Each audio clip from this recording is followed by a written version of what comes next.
Hi students, this is Alex here. இந்த ப்ராப்ளத்தில் பார்த்தீங்கன்னா 3 மிஷின்ஸ் இருக்கு. அதோட மேனுஃபேக்சரிங் பர்சன்டேஜ் கொடுத்துருக்காங்க. 30%, 40% அண்ட் மறுபடியும் 30%. இதை நம்ம ப்ராபர்ட்டியாக எழுத போகிறோம். ஸோ ஃபஸ்ட்டு நம்ம P ஆஃப் A 30% அப்படின்றத நம்ம 30/100 அப்படின்னு எடுத்துக்கணும். அடுத்தது P ஆஃப் B 40% இருக்கு. ஸோ 40/100. அடுத்தது P ஆஃப் C வந்து மறுபடியும் 30/100.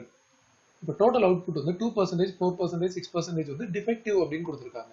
ஸோ இந்த ரெஸ்பெக்டிவ் டிஃபெக்டிவ்ஸ் பர்சன்டேஜை வந்து நம்ம ஃபர்ஸ்ட் என்ன பண்ணணும் அப்படின்னா, அதாவது மிஷின் ஏ அதில் டிஃபெக்டிவ், அதனால முதல்ல கீழே ஏ எழுதணும், மேலே டி எழுதணும். மிஷின் ஏல டிஃபெக்டிவ் 2%, ஸோ 2/100. அடுத்தது ப்ராபர்ட்டி ஆஃப் மிஷின் பி அதில் டிஃபெக்டிவ். ஸோ இந்த ஆர்டரில் எழுதுனாதான் இந்த கான்செப்ட் வந்து நல்லா புரிஞ்சுக்க முடியும். 4%. அடுத்தது மிஷின் சி அதில் டிஃபெக்டிவ். ஸோ இதோட வேல்யூ 6%. ஸோ 6/100. இப்போ கொஸ்டின் என்ன கேட்டிருக்காங்கன்னா, ஒரு ஸ்க்ரூ எடுக்கிறோம் and it is found to be defective அப்படின்னு கொடுத்துருக்காங்க. ஸோ ஆல்ரெடி தெரியும், ஆல்ரெடி அக்கர்டு, ஆல்ரெடி நோன் அப்படின்னா நம்ம வந்து கீழே எழுதுவோம். ஸோ டிஃபெக்டிவ் அப்படின்னு தெரிஞ்சிருச்சு. ஸோ அதனால கீழே டி எழுதியாச்சு. என்ன கேட்குறாங்களோ அதை நம்ம நியூமரேட்டர் எழுதுவோம். What is the problem that it was manufactured by machine C அப்படின்னு கேட்டிருக்காங்க. ஸோ சி வந்து இங்கே மேலே வரும். ஸோ இப்போ இது ஃபார்மில் எழுதுறதுக்கு ஒரு மெத்தட் இருக்குது. நமக்கு என்ன வேணுமோ அதை ஃபஸ்ட்டு எழுதிட்டு இங்கே மேலே இருக்கிறதோட ப்ராபபிலிட்டியை தனியாக போடணும்.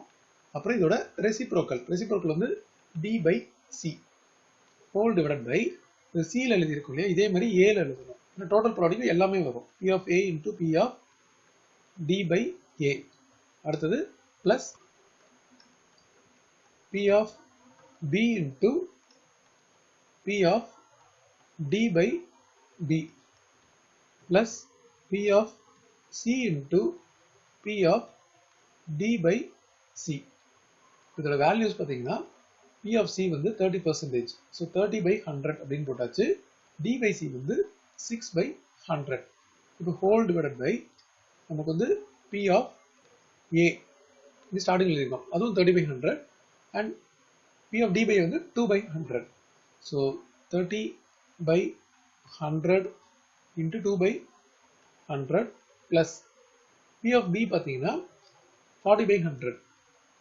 ஸோ இது வந்து 40/100 இன்ட்டு P ஆஃப் D/B வந்து 4/100. அடுத்தது இந்த லாஸ்ட் வேல்யூ நியூமரேட்டர் இருக்கிறத காப்பி பண்ணிடலாம். 30/100 இன்ட்டு 6/100. இதில் காமன் டினாமினேட்டராக இருக்கிற எல்லா டேர்மையும் கேன்சல் பண்ணிடலாம். அது போக நியூமரேட்டரில் பார்த்தீங்கன்னா 30 இன்ட்டு 6 180.